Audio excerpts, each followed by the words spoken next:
My parents banned me from my only brother's wedding because my cheap clothes would ruin their perfect image. So, I booked a luxury flight to Tokyo instead, only to watch a viral video of the bride violently slapping my mother. This is where the story truly begins, and you won't want to miss what happens. Make sure you're subscribed to see it through to the end, and let us know in the comments, where in the world are you watching from today? The flu had been ravaging my system for 3 days, leaving me curled up on my faded living room sofa, surrounded by empty tea mugs and crumpled tissues. My head was pounding with a relentless, rhythmic ache, and every muscle in my body felt as though it had been subjected to a grueling marathon. At 31, I had built a quiet, comfortable life for myself as a freelance data architect. It was a career that afforded me significant financial freedom, but allowed me to work exclusively from the comfort of my own home in cozy, oversized sweaters and worn-in yoga pants. I preferred comfort over couture. I always had. The soft, cheerful chime of my phone vibrating against the wooden coffee table pierced the quiet of my apartment. I squinted at the bright screen, my eyes watering from the harsh light. It was my father, Cameron. I cleared my throat, trying to sound more alert than I felt. "Hi, Dad," I rasped, my voice barely more than a scratchy whisper. "I know I missed the rehearsal dinner, but I'm pumping myself full of vitamins. I promise I'll be well enough for the ceremony on Saturday." There was a long, heavy pause on the other end of the line. I could hear the faint, muffled sounds of a television in the background and the distinct clinking of ice in a glass. My father was stalling. "Amelia," Cameron began, his voice adopting that tight, overly formal tone he only ever used when he was about to deliver bad news or ask for a massive favor. "Listen, sweetheart, your mother and I have been talking, and well, we've been talking with Tiffany, too." Tiffany, my brother Miles's soon-to-be wife. Just hearing her name sent a fresh wave of nausea rolling through my stomach that had nothing to do with the flu. "Okay," I said slowly, pulling a thick knit blanket tighter around my shivering shoulders. "What did you and Amelia and Tiffany talk about?" My father sighed, a sharp, exasperated sound.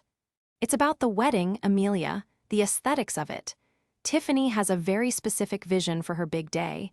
You know how important appearances are to her family. They mingle with a very elevated crowd." "I know, Dad.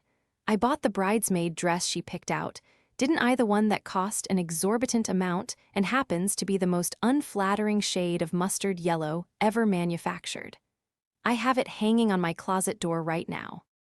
"It's not just the dress, Amelia," Cameron interrupted, his voice growing sharper, losing its faux gentle edge.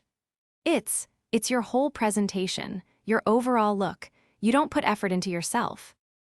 You wear those cheap clothes, the baggy jeans, those scuffed boots. You don't wear makeup. You don't style your hair professionally. Tiffany is worried." "Worried about what?" I asked, a cold, hard knot beginning to form in the center of my chest, pushing past the fog of my illness. "Worried I'm going to wear my scuffed boots to the altar. Dad, it's a formal event. I know how to dress myself." "She's worried about the candids, Amelia." Cameron blurted out, clearly frustrated that he had to explain this to me. "The pre-wedding photos, the rehearsal brunch tomorrow, the morning of preparations. She has professional videographers capturing every second of the weekend. She feels, and your mother and I agree, that your lack of refinement is going to stand out.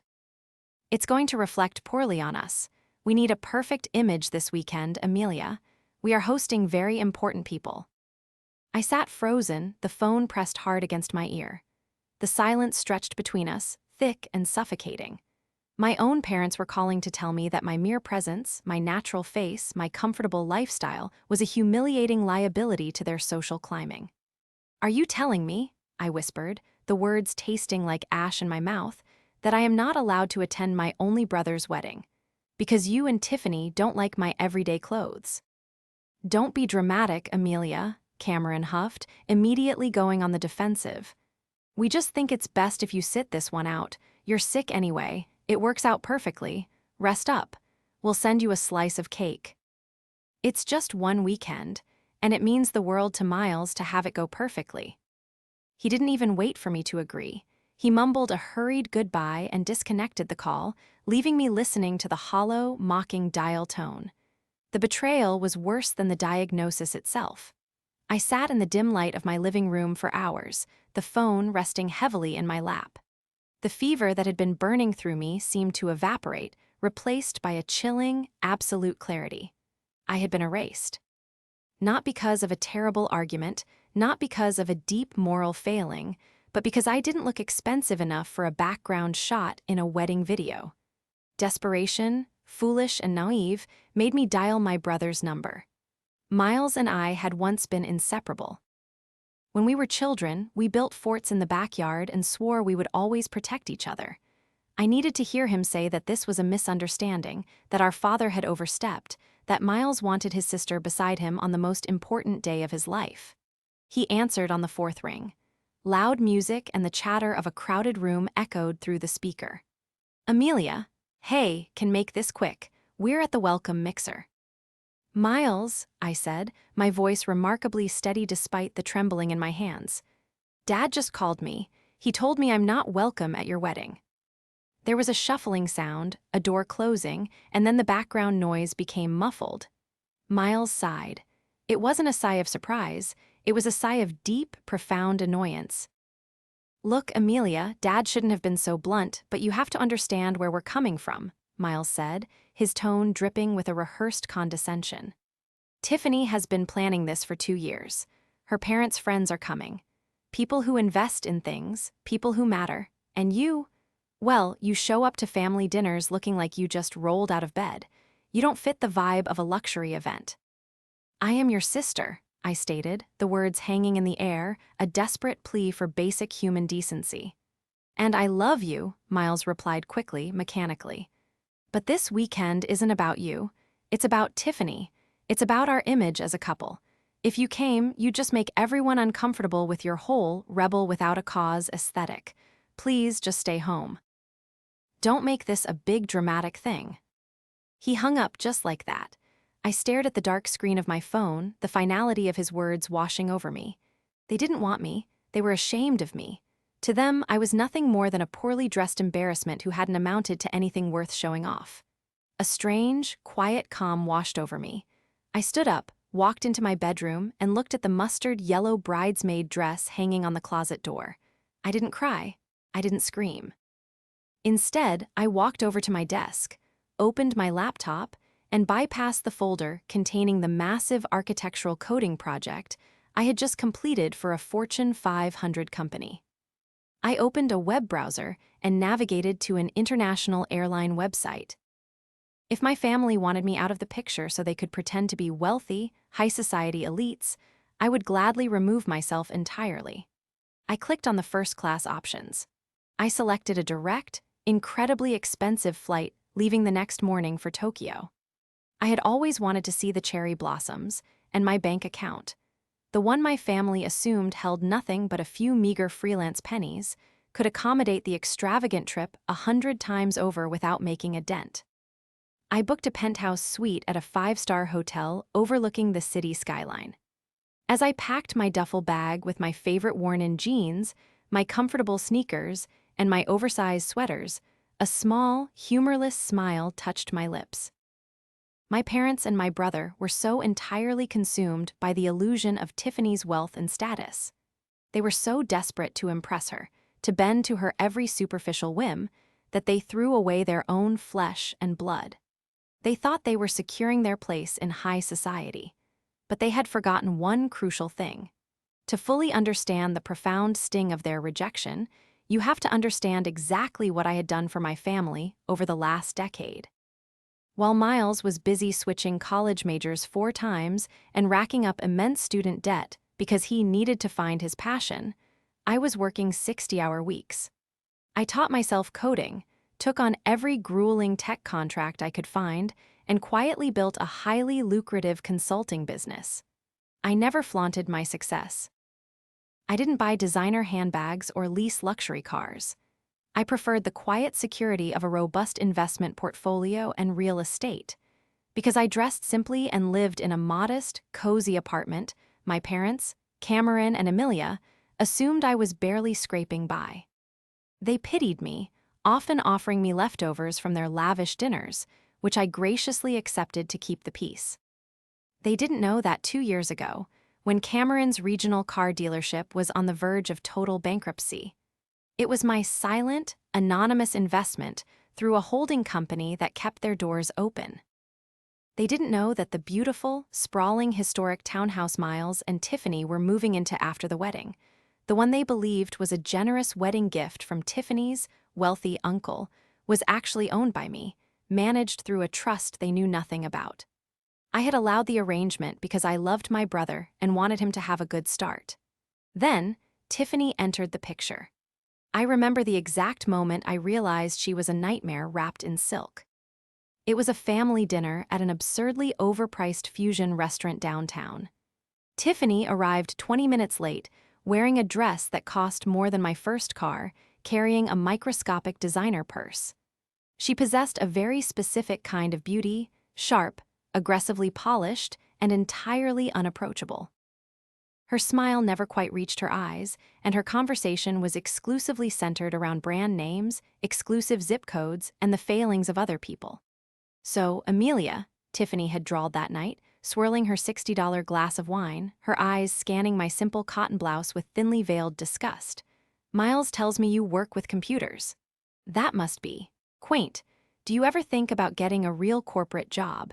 The benefits are just so much better for people in your bracket." "I do all right," I had replied mildly, cutting my steak. Amelia had immediately chimed in, eager to appease her glamorous future daughter-in-law. "Amelia is very frugal, Tiffany. She enjoys a simple life. Not everyone has your refined tastes, dear." Throughout that dinner, Tiffany peppered my parents with intrusive, calculated questions. She wanted to know the exact square footage of their home. She asked about the liquidity of Cameron's business assets. She casually inquired about their retirement accounts, framing it all under the guise of financial planning for the family's future.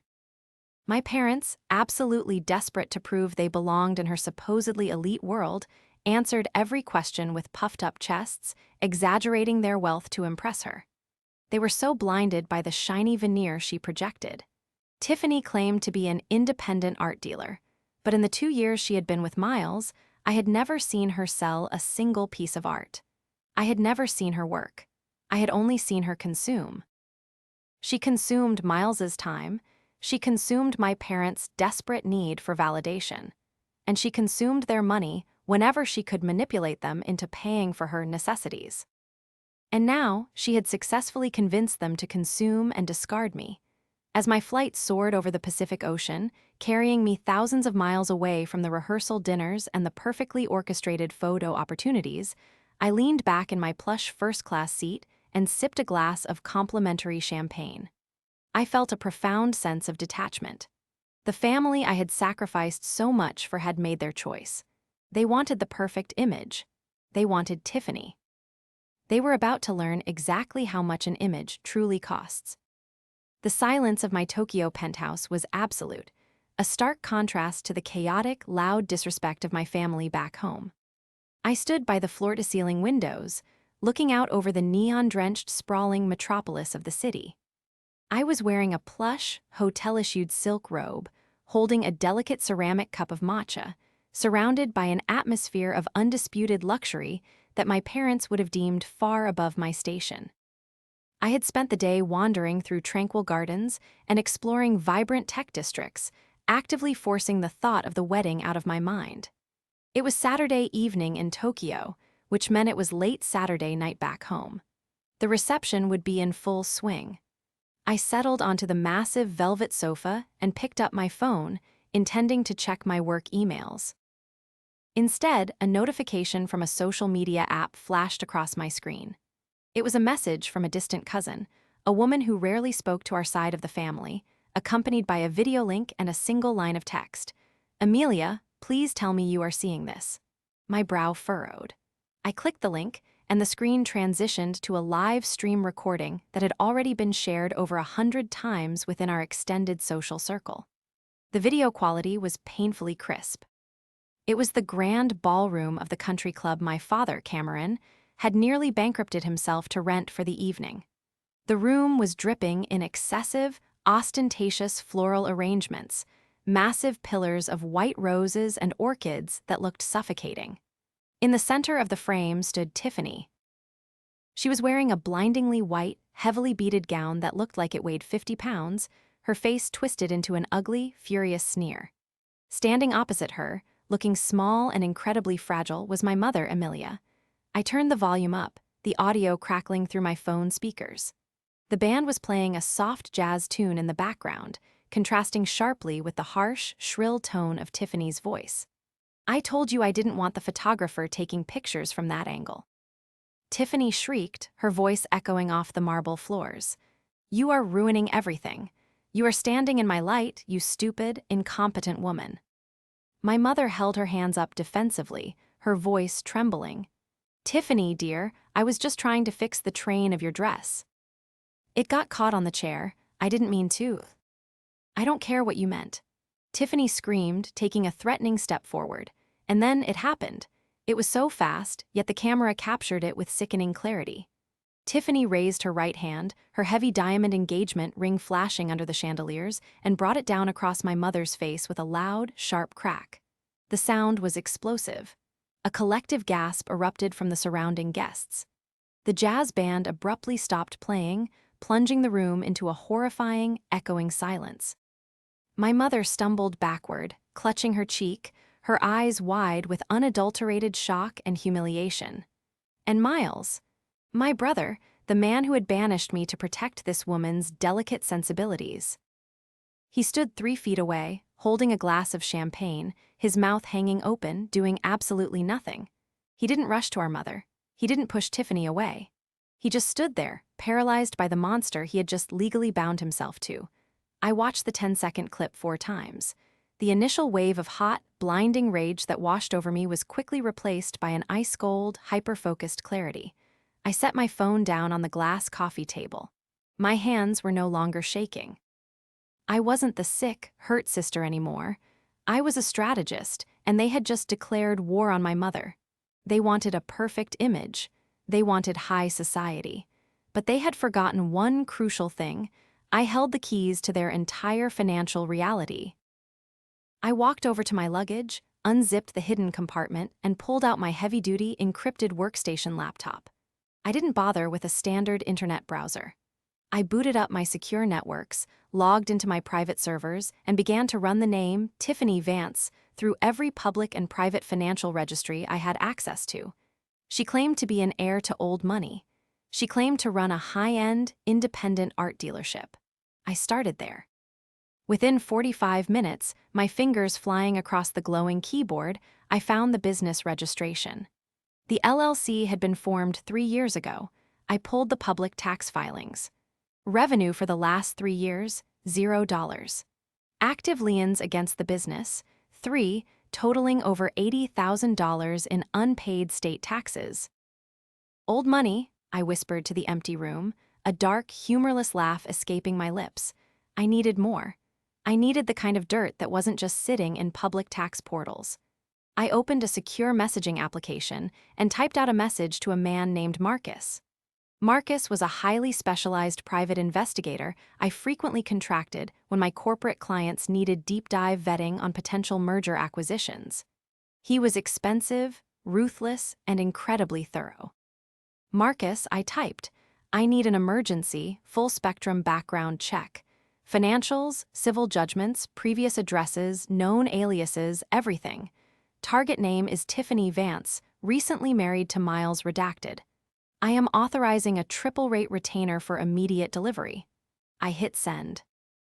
Then I prepared myself for the first strike.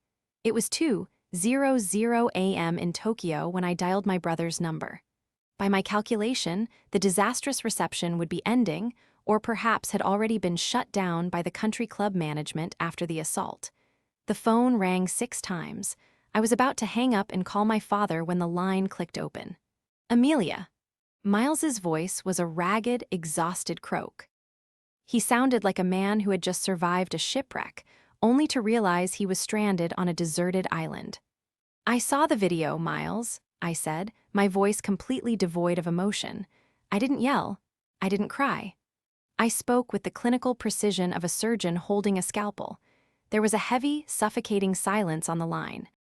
I could hear a door closing, and then the sound of Miles pacing back and forth on a hardwood floor.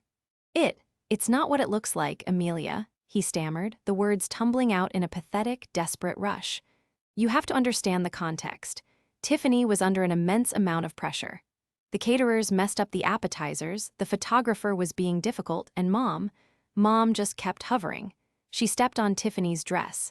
It was a reflex action, a high-stress reflex. Tiffany is crying hysterically in the bathroom right now. She feels terrible. A wave of absolute disgust washed over me. A reflex action.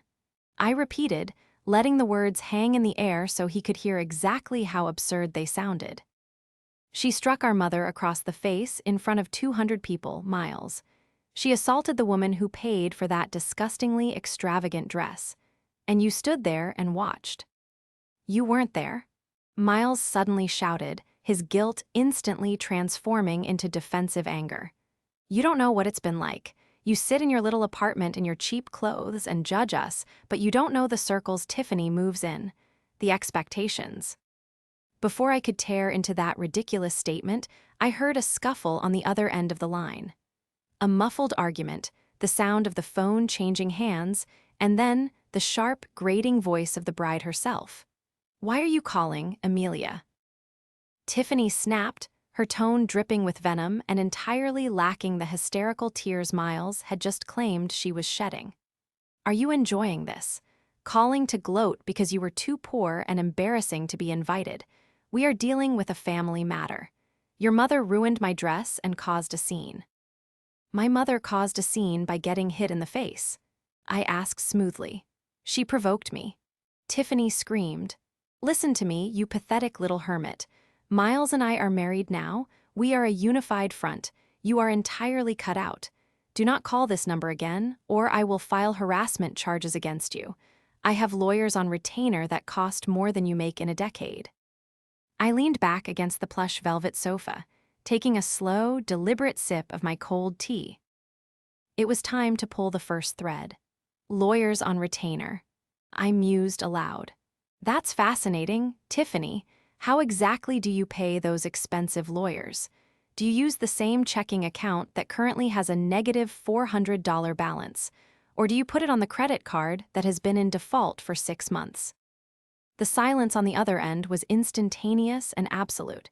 It was the sound of a predator realizing they had just stepped into a steel trap.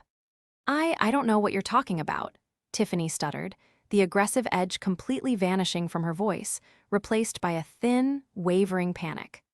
I'm talking about the $80,000 in state tax liens against your fake art dealership, Tiffany. I continued, my voice steady, relentless. I'm talking about the fact that your parents' estate is a 2-bedroom rented condo in a low-income bracket neighborhood, and they are currently 3 months behind on rent. You don't have old money. You don't have any money. You're hacking me? Tiffany shrieked, her voice pitching into a hysterical frequency that forced me to pull the phone away from my ear. Miles, she's hacking my bank accounts. She's a psychotic, jealous freak. I told you she was dangerous. I could hear Miles in the background, his voice a confused, panicked mumble. Amelia, what are you saying? What is she talking about? She's a liar, Miles. Hang up the phone. Tiffany was screaming now, completely unhinged. If you ever speak to us again, Amelia, I swear to God I will destroy you. I will ruin your miserable little life. The line went dead. I stared at the screen, a cold smile forming on my lips. She was flailing, she was terrified, and I hadn't even scratched the surface yet. I didn't sleep that night. I sat at my workstation as the sun rose over the Tokyo skyline, painting the city in brilliant streaks of orange and pink. At 7:00 a.m. local time, my encrypted email client chimed. Marcus had delivered the master file. I downloaded the heavy PDF document and began to read. If the tax liens were a red flag, this file was a blazing inferno. Tiffany Vance wasn't just broke, she was a career parasite. The file detailed 2 previous, highly concealed engagements in the last 5 years. In both instances, Tiffany had isolated the men from their families, convinced them to take out massive personal loans to fund lavish lifestyles and extravagant wedding plans, and then abandoned them mere weeks before the ceremonies, leaving them financially ruined. There was a civil judgment against her from fiancé number 1 for credit card fraud. There was a restraining order from the mother of fiancé number 2, whom Tiffany had allegedly threatened when the mother began questioning her finances. And then, I found the most crucial piece of the puzzle: the financial cornerstone of her marriage to Miles. Tiffany had convinced my brother that her incredibly wealthy, reclusive Uncle Arthur had purchased the magnificent, historic townhouse in the city's most exclusive district as a wedding gift. It was where they were supposed to move in upon returning from their honeymoon. The plan, according to Marcus's deep dive into her recent loan applications, was for Tiffany to use the marriage certificate to establish joint residency and immediately take out a massive home equity line of credit against the property to pay off her debts. She thought she had secured a multi-million-dollar asset. My phone vibrated violently on the desk. It was Miles. I answered it on the first ring. "Amelia," Miles said, his voice hard, defensive, and shaking with forced anger. "I don't know what kind of sick game you're playing, but it stops right now. Tiffany has been crying for hours. She explained everything. Her accountant made a filing error with her taxes 2 years ago, and she's already in the process of suing him. You illegally looked up out-of-date information just to try and ruin our wedding night." He was completely, desperately under her spell. He needed her reality to be true so badly that he was willing to ignore the violence he had witnessed with his own eyes. "Miles," I said softly, refusing to match his anger.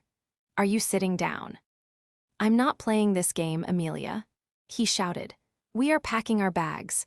We are going to the townhouse to drop off the gifts, and then we are leaving for the airport for the honeymoon. Do not contact me again." "I just sent you an email, Miles," I said, my fingers hovering over the keyboard. "I want you to open it while I am on the phone." "I'm not opening anything from you. Tiffany said you probably attached a virus to it."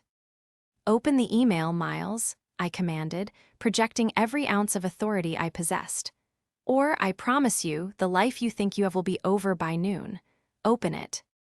I heard a heavy sigh, followed by the clicking of a laptop trackpad. "Fine, I'm opening it. It's a PDF. Happy." "Scroll to page 12, I instructed. I waited, listening to the silence on the line. I heard him scrolling. I heard a sharp intake of breath. What is this?" Miles whispered, the false bravado entirely draining from his voice. "That is a civil judgment for fraud, Miles. Filed 3 years ago by a man named David Hensley. He was Tiffany's previous fiancé. She maxed out 4 credit cards in his name and disappeared." "No," Miles gasped. "No, this is fake. You fabricated this."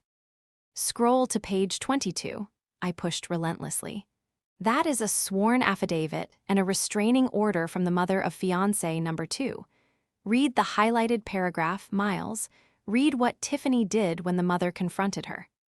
In the background, I heard a door slam open. Tiffany's voice pierced the audio. "Who are you talking to? Are you talking to her? I told you not to look at anything she sends." "Tiffany, stop," Miles said, his voice trembling. "What is this? Who is David Hensley?" A piercing scream erupted through the phone. "Don't look at that." "She's lying. She paid someone to make those documents. Give me the laptop, Miles." I heard the sound of a struggle, a crash as something hit the floor, and Miles shouting, "Get off me, Tiffany. Let go of it." The spell was breaking. The foundation of lies was fracturing under the weight of irrefutable, documented truth. But I knew that as long as she was physically in the room with him, crying and manipulating, she still had a chance to spin it. I needed to finish this in person. I needed the final blow to be inescapable.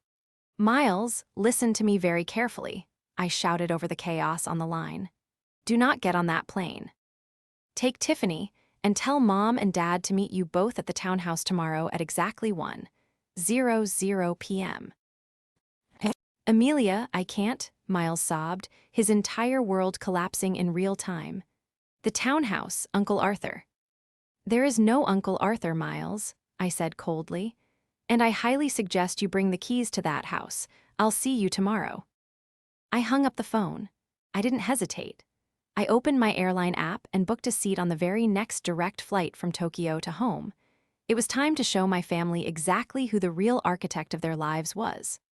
The flight back from Tokyo was a grueling 14 hours, but the adrenaline pulsing through my veins kept exhaustion at bay. By the time my town car pulled up to the curb of the sprawling, historic townhouse in the city's most affluent district, it was precisely 12:55 p.m. The sky was an unforgiving, bright blue, casting sharp shadows across the manicured lawns. I stepped out of the car, wearing the same comfortable jeans and oversized sweater I had left in, my worn sneakers silent against the pavement. Parked in the circular driveway were two cars, Cameron's luxury SUV, which I had secretly saved from repossession, and Miles's sedan. They were all inside. The stage was set. I didn't bother knocking. I used my master key to unlock the heavy oak front door and stepped into the grand foyer. The air was thick with tension, palpable the moment I crossed the threshold. They were gathered in the expansive, sunlit living room. Emilia, my mother, sat rigidly on the edge of a velvet sofa, a dark, undeniable bruise blooming across her left cheekbone, her eyes cast down to her lap. Cameron stood behind her, his posture tight and defensive, looking utterly lost. Miles was pacing back and forth near the marble fireplace, his face pale and drawn, looking like a man who hadn't slept in a week. And then there was Tiffany. She was standing near the floor-to-ceiling windows, wearing a designer silk blouse and clutching a high-end handbag like a shield. The moment she saw me enter, the frantic, panicked energy she had been projecting over the phone evaporated, replaced by a mask of cold, imperious fury. "What are you doing here?" Tiffany demanded, her voice shrill and echoing off the high ceilings. "Get out." "You are trespassing in my home. I will call the police, Emilia. I am not joking." I ignored her completely, walking slowly into the center of the room. I looked at my brother. "Miles," I said, my voice calm, contrasting sharply with the hysteria in the room. "Did you read the rest of the file?" Miles stopped pacing. He looked at me, his eyes wide and hollow, then looked at Tiffany. He didn't speak. He just gave a small, almost imperceptible nod. He read lies. Tiffany shrieked, taking a step toward me. Fabricated, jealous lies from a bitter, lonely woman who couldn't stand that her brother was marrying into a better class. "This is my house, Emilia. Uncle Arthur gave it to us, and you are not welcome here." Cameron finally spoke up, his voice hesitant, laced with a fear he was trying desperately to hide. "Emilia, what is going on? Miles showed us some documents you sent about Tiffany's past and about this house." "They are fake, Cameron," Tiffany insisted, turning her venom on my father. "She's a hacker. She faked them because she's poor and pathetic and wants to ruin my life." I reached into my duffel bag and pulled out a thick, legal-sized envelope. I didn't hand it to Tiffany. I walked past her, ignoring her outstretched hand, and handed it directly to my father. "Those are the certified deeds to this property, Dad," I said quietly, the words dropping like stones into the silent room. "Along with the complete trust documentation." Cameron's hands shook slightly as he opened the envelope. He pulled out the heavy parchment papers, his eyes scanning the dense legal text. Emilia looked up, her hand instinctively moving to cover the bruise on her face. "What does it say, Cameron?" she whispered, her voice trembling. Cameron looked up, his face entirely devoid of color. He looked from the papers to me, then to Tiffany, and back to me. "The owner, the primary beneficiary of the trust that holds this deed." He swallowed hard. "It's Emilia." The silence that followed was absolute. It was the sound of a carefully constructed reality shattering into a million irreparable pieces. "No," Tiffany gasped, the color draining from her face. The mask finally slipped, revealing the terrified, desperate grifter underneath. "No, that's impossible. Uncle Arthur." "There is no Uncle Arthur, Tiffany," I said, my voice carrying the full weight of the truth. I turned to face her fully, my eyes locking onto hers. "There never was. You found Miles, a desperate people-pleaser, and you realized you could manipulate him into thinking you were an heiress. You saw this house, assuming he had wealthy connections, and you plan to use it to secure loans to pay off the $80,000 in tax liens and the outstanding judgments against you from the two other men you tried to con. You're lying. Tiffany screamed, her voice cracking, completely unhinged. She lunged forward, her hands raised, the exact same motion she had used to strike my mother. But I was ready. I didn't flinch. I stood my ground, my posture relaxed but immovable. Miles moved faster than I had ever seen him move. He intercepted her, grabbing her arms and pushing her back firmly. "Don't you dare touch my sister," Miles snarled, a raw, furious protective instinct finally breaking through the fog of her manipulation. "Don't you ever raise a hand to anyone in my family again." Tiffany stared at him, stunned. The realization that she had lost her pawn, her leverage, and her prize all in one swift stroke finally hit her. She looked around the room, at the disgusted faces of my parents, at the cold resolve in my brother's eyes, and finally at me. The woman she had banned for wearing cheap clothes. The woman who owned the ground she was standing on. "This isn't over," she spat, her voice a desperate, venomous hiss. She snatched her designer bag from the sofa and stormed toward the front door. "My lawyers will tear that fake trust apart." "I look forward to hearing from them," I called after her. "Make sure they know to contact my legal team. We've already forwarded Marcus's findings to the district attorney regarding the credit card fraud from fiancé number 1. The heavy oak door slammed shut behind her, the echo ringing through the foyer. The silence returned, but this time it wasn't thick with tension. It was heavy with the crushing weight of realization and profound regret. I looked at my family, the people who had chosen a perfect image over me, the people who were now standing in my house, entirely dependent on my mercy. "Mom," I said softly, looking at the bruise on her cheek, "I am so sorry she hurt you." Emilia burst into tears, her shoulders shaking violently. She buried her face in her hands, the sound of her sobs echoing in the massive room. Cameron put his arm around her, looking at me with an expression of such deep, unadulterated shame that it was almost painful to witness. "Amelia," Cameron whispered, his voice cracking. "The business. 2 years ago, the anonymous investor." I just looked at him. I didn't need to say a word. The realization hit him like a physical blow. He staggered back slightly, his eyes wide with horror as he finally understood the magnitude of his betrayal.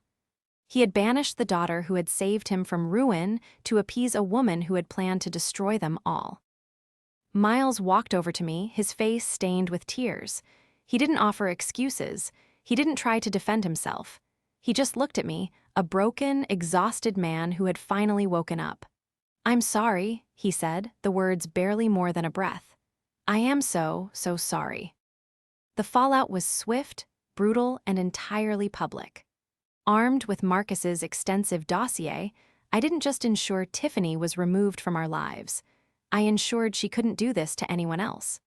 I handed the entire file over to the authorities. The district attorney, presented with irrefutable evidence of a pattern of predatory financial fraud across state lines, was more than happy to open a formal investigation. The tax liens caught up with her, and within 3 weeks her bank accounts, the few she had managed to open under aliases, were frozen. The last I heard, she had fled the state, leaving a trail of unpaid legal bills in her wake. The annulment process for Miles was surprisingly simple, given the overwhelming evidence of fraud and the physical assault on my mother, which was, thankfully, caught on high-definition video by the very videographers Tiffany had hired to capture her perfect image. As for my family, the healing process was slow and painful. The dynamic had fundamentally shifted. The illusion of Cameron and Amelia's grand wealth had been shattered, replaced by the stark reality of my quiet, unassuming success. They didn't ask for forgiveness immediately. They knew they hadn't earned it. Instead, they showed it. Cameron stepped down from the day-to-day operations of the dealership, finally admitting he was out of his depth, and hired a competent management team, using the capital I had provided to restructure the business honestly. Emilia stopped attending the country club luncheons, choosing instead to spend her time volunteering and quietly reflecting on the shallowness that had almost cost her daughter. Miles moved out of the townhouse. He couldn't bear to live in the space that represented his biggest failure. He rented a small, modest apartment across town, found a stable job in logistics, and started going to intense therapy to understand why he had been so easily manipulated by a shiny surface. And me. I returned to my comfortable apartment, my faded sofa, and my oversized sweaters. I continued to build my business, expanding my team and taking on even larger contracts. I still preferred comfort over couture. A year after the disastrous wedding, I invited them over for dinner. I cooked a simple meal, roast chicken, potatoes, and a salad. No catering, no elaborate floral arrangements, no expensive wine. Just us, sitting around my small dining table in our everyday clothes. "The chicken is wonderful, Emilia said softly, her eyes entirely free of the superficial judgment that used to cloud them. "Thanks, Mom," I smiled, taking a sip of water. Cameron cleared his throat, looking at me with a newfound, deep-seated respect. We are very proud of you, Emilia, for everything. For who you are." I looked at my family. They were flawed, they had made terrible, hurtful mistakes, but they were trying. They had finally learned that true wealth and true worth had absolutely nothing to do with the label on a dress or the zip code of a house. They had learned the hard way, but they had learned. And as I looked at my brother, who was quietly smiling for the first time in a year, I knew that the foundation we were building now, built on honesty and painful truth, was far stronger than any perfect image could ever be.